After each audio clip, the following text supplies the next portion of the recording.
क्यों नहीं बनाते हो? जहां राजा मानसिंह अपना जल महल बना सकता है, वहां तुम अपनी फैक्ट्रियां नहीं लगा सकते हो। फैक्ट्री तुम्हें इंदौर के पास के किसान की चाहिए, फैक्ट्री तुम्हें हाईवे पे चाहिए। ये क्यों? ताकि उस सेठ को फायदा हो सके, हाईवे तक पहुंचने में जो उसका पैसा लगेगा उसका फायदा हो सके। यहीं से यहीं करे, यहीं से ये कंटेनर में चढ़ जाए, यहीं से यहीं माल लूट ले। तो दोस्तों, इकबाल ने कहा था, वतन की फिक्र कर नादा, मुसीबत आने वाली है। तेरी बर्बादियों के मशवरे हैं आसमानों में, न संभलोगे तो मिट जाओगे हिंदुस्तान वालों, तुम्हारी दास्तां तक भी ना होगी दास्तानों में। अगर आपने किसान को नहीं समझा, अगर आपने जवान को नहीं समझा, मध्य प्रदेश से भी बहुत बेटे सीमा पर हैं। ये छोटी छोटी सकारात्मक राजनीति क्यों नहीं करते हैं भाई?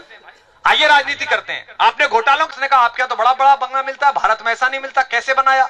उसने कहा चलो छत पे, वो छत पे ले गया।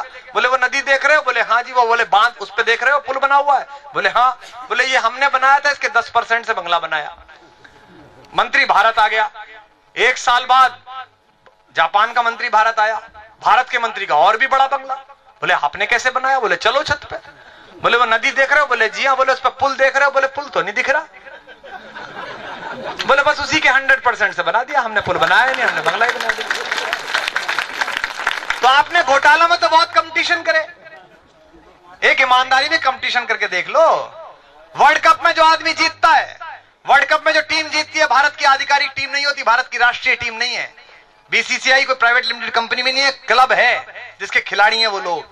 लेकिन वो फाइनल में पिछली बार जीते तो छक्का मारने वाले हर खिलाड़ी को प्रदेश सरकार ने 1 करोड़ रुपया दिया। कोई बात नहीं, दीजिए 1 करोड़ रुपया दीजिए। लेकिन वर्ल्ड कप में छक्का मारने वाले खिलाड़ी को 1 करोड़ रुपया देते हो, लेकिन सियाचिन में जो हिंदुस्तान और किसान का बेटा शहीद हो जाता है उसे केवल 10 लाख रुपए देते हो। ये तो नहीं चलेगा। इसलिए दिल्ली की सरकार ने तय किया, पिछली बार और इस बार भी, और 2 दुर्भाग्यपूर्ण अवसर ऐसे भी आए, भगवान न करे ऐसे अवसर आए। दिल्ली के मुख्यमंत्री ने पिछली बार सरकार आने पर तय कर दिया कि दिल्ली प्रदेश का रहने वाला कोई भी लड़का अगर पुलिस में, सैन्य बल में, अर्धसैन्य बल में, आर्मी में कहीं भी शहीद होगा तो दिल्ली का मुख्यमंत्री उस दिवंगत की विधवा के चरणों में 1 करोड़ रुपए का चेक रख के आएगा, और रख के आया वो। तो आओ ये कंपटीशन करो। चलो शिवराज जी ये कंपटीशन आप भी करो अरविंद केजरीवाल से। अरविंद केजरीवाल ने जवान की शहादत पे 1 करोड़ दिया, आप कहो मैं 2 करोड़ दूंगा। अरविंद केजरीवाल ने 50,000 रुपए दिए फसलों के मुआवजे में, आप कहिए मैं 1 लाख रुपए दूंगा। क्या बनता है अरविंद केजरीवाल? खत्म करो इसकी राजनीति। ये नहीं करोगे आप राजनीति। आप ये सोचोगे कि जमीन कैसे हड़प ली जाए, उनको कैसे दे दी जाए जो आपके ठेकेदार है, जहां आपका पैसा लगा हुआ है, इस भ्रष्टाचार को और व्यापक कैसे बनाया जाए। तो ये नहीं चलेगा। अभी समय है, अभी भी समझ जाइए, इन लहरों को, इन हवाओं को पहचानिए। नहीं समझेंगे तो जनता को टेक इन ग्रांटेड नहीं लेना चाहिए। ये नहीं समझना चाहिए कि हम जो कह रहे हैं वो सही है। जनता आपको बता देती है कि आप सही नहीं है। ये मैं अनुभव के आधार पर कह रहा हूं, हमें बता चुकी है। एक बार जनता बता चुकी है कि आपको दिल्ली दी गई थी, केवल दिल्ली चलाइए, अभी देश के बारे में मत सोचिए। लेकिन हमने गलती की, जल्दबाजी की। देश की जनता ने हमें बताया कि चलो शांत रहो। उसके बाद हम दिल्ली की तरफ आए, देश की जनता ने कहा कि चलो काम करो। आज देश की जनता कह रही है जहां जहां किसान रो रहा है उसके साथ कोई खड़ा नहीं हो रहा, खड़े हो जाओ। तो आज संजय सिंह गए हुए हैं, मैं यहां पर आया हुआ, पूरे देश में जहां जहां आंदोलन है वहां आंदोलन होगा। अब मुझसे पत्रकार साथी पूछ रहे थे कि राजनीति करने आए। अरे राजनीति करने आएंगे चुनाव से 1 साल पहले, अभी क्यों आएंगे? दिमाग खराब हो गया क्या? राजनीति आती नहीं है क्या? इतना मैथमेटिक्स नहीं आता? अभी तो किसान के साथ खड़े होने आए। ये तय भी नहीं है कि यहाँ क्या राजनीतिक आहट हो, ये तय भी नहीं है कि यहाँ विधानसभा चुनाव में क्या निर्णय लेगा संगठन, अभी तो कुछ तय नहीं हुआ है। लेकिन वो लोग गल रहे हैं। अमेरिका से लोग फोटो भेज रहे हैं, लोग रो रहे हैं, पूरे देश में, पूरी दुनिया में इनकी बात गई हुई है। इन साथियों के फोटो पूरी दुनिया में चल रहे हैं। लोग कह रहे हैं ये भी तो किसान है यार, इनकी भी बात कर लो। ये लिपे हुए चेहरे के साथ शाम को बहस करने वाले हमारे टेलीविजन के वीर बहादुर, ये कभी इनकी भी बात कर लो, यहां आकर खड़ा कर लो। यहां ओबी वैन क्यों नहीं खड़ी? यहां इतने सारे हमारे कैमरे के साथी आए, कल थे यहां पर, ये कल भी नहीं होंगे। परसों अगर कोई और बड़ा नेता आ जाएगा तो आएंगे जरूर, क्योंकि इनकी कार्यवाही ने रखनी पड़ती है। लेकिन ये ओबी वैन अगर यमुना में होता ये केस, तो यहां सारी ओबी वैन खड़ी होती। अगर यमुना में 2 आदमी या 1 आदमी खड़ा हो जाए अरविंद केजरीवाल के खिलाफ, तो सारी ओबी वैन लाइव प्रसारण करेंगी। विरोध चल रहा है केजरीवाल का, केजरीवाल के खिलाफ विरोध जारी, लोग सड़क पर उतरे, लोग यमुना में उतर गए। ये भी तो लोग हैं। आदमी आदमी में अंतर मत करिए, जीवन जीवन में अंतर मत करिए। अगर गजेंद्र की शहादत महत्वपूर्ण है, हम उसको सलाम करते हैं, उसकी लड़ाई आगे ले जाते हैं, तो इन लोगों का संघर्ष भी महत्वपूर्ण है। इन्हें तो कम से कम बचाया जा सकता है। तो मैं यहाँ इस प्रेस के माध्यम से भी, आपके माध्यम से भी, और ये जो स्थानीय गुप्तचर सेवा के लोग आए होंगे LIU के, उनके माध्यम से भी, वो तो आते ही है साथ में, पैकेज में ही है वो तो, कि तुम जाओगे तुम्हारे साथ आएंगे।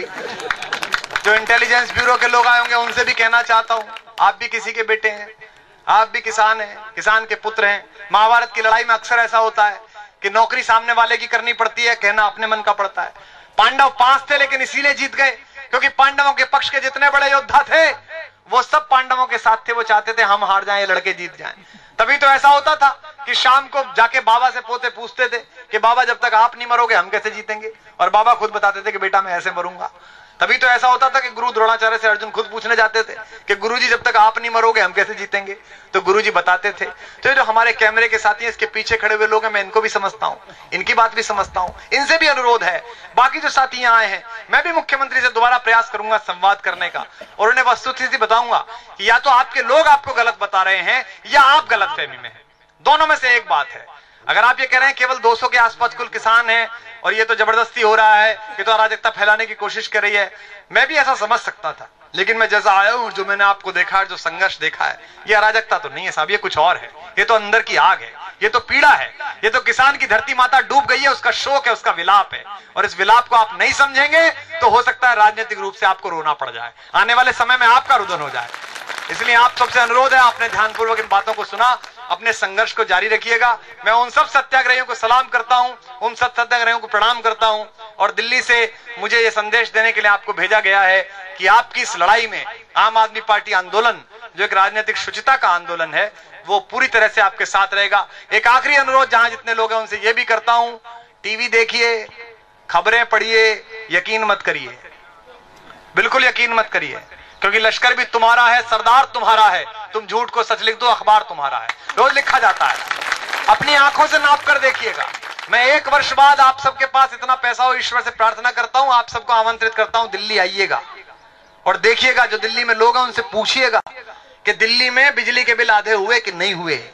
पूछिएगा कि दिल्ली में 700 लीटर पानी प्रतिदिन फ्री हुआ कि नहीं हुआ। पूछिएगा कि दिल्ली में अनधिकृत कॉलोनीज की रजिस्ट्री प्रारंभ होनी है कि नहीं होनी है। पूछिए कि 50,000 रुपए का मुआवजा हुआ कि नहीं हुआ। पूछिए कि शहीदों के लिए 1 करोड़ रुपए का मुआवजा रखा या नहीं रखा। तब विश्वास करिएगा इस पर, क्योंकि एक बड़ा संघर्ष है, बड़ी ताकतों के साथ लड़ाई है। हिंदुस्तान की सबसे बड़ी ताकतें ये चाहती है बस ये खत्म हो जाए किस तरीके से, बस बाकी सब चलता रहेगा, वो बाकी निपटा लेंगे, आप आपस में करा लेंगे, बस ये नहीं बचना चाहिए। क्योंकि इनमें यह भी तय नहीं है कि कौन सा किसकी तरफ है। इस देश की संसद में भारतीय जनता पार्टी के जो हमारे सांसद बैठते हैं, इनमें से 85 से ज्यादा तो ऐसे हैं जो पहले कांग्रेस की तरफ से बैठते थे। लोगों को समझ में नहीं आ रहा है। हमारे उत्तर प्रदेश में डाल्टनगंज एक जगह है, वहां एक नेता थे, वो 15 साल से सांसद थे कांग्रेस के, चुनाव से 1 महीने पहले भाजपा में आ गए। तो भाजपा के लड़के कह रहे हैं भाई साहब समझ में नहीं आ रहा, नारा क्या लगाएं, 15 साल मुर्दाबाद लगाते थे, अब जिंदाबाद लगानी पड़ रही है। उनकी समझ ही नहीं आ रहा, क्योंकि इनमें से कुछ लोग सतत सत्ता पक्ष की रहते हैं, जिसकी सत्ता आ जाए उसी के साथ रहते हैं। इसलिए आदरणीय साथियों, आपके संघर्ष को सलाम, और मैं आपकी बात दिल्ली के साथियों को बताऊंगा पहुंचने के बाद कल वहां, और आपसे अनुरोध करता हूं कि डटे रहिए, जुटे रहिए, देर लगेगी लेकिन हल निकलेगा। यदि अंधकार से लड़ने का संकल्प कोई कर लेता है तो एक अकेला जुगनू भी सब अंधकार हर लेता है। एक दीपक आपने हिम्मत का जलाया है, इस हिम्मत के दीपक को जिंदा रखिए अपनी ताकत के साथ, क्योंकि न हम संघर्ष के उत्प्रेरक हैं केवल। जैसे यात्रा में रास्ते में लोग बाग खाना खिलाते हैं, जब आप भोले का पानी जल लेने के लिए जाते हैं तो कुछ लोग पैर दबाते हैं, हम वो लोग हैं। यात्री तो आप ही हैं, पथिक तो आप ही हैं। न किसी राहबर न रहगुजर से निकलेगा तुम्हारे पांव का काटा, कहना न किसी राहबर न रहगुजर से निकलेगा, तुम्हारे पांव का काटा तुम्ही से निकलेगा। इसी गांव में कुछ बूढ़े फकीर रहते हैं, तलाश कीजिए खजाना यहीं से निकलेगा। ये मिट्टी का खजाना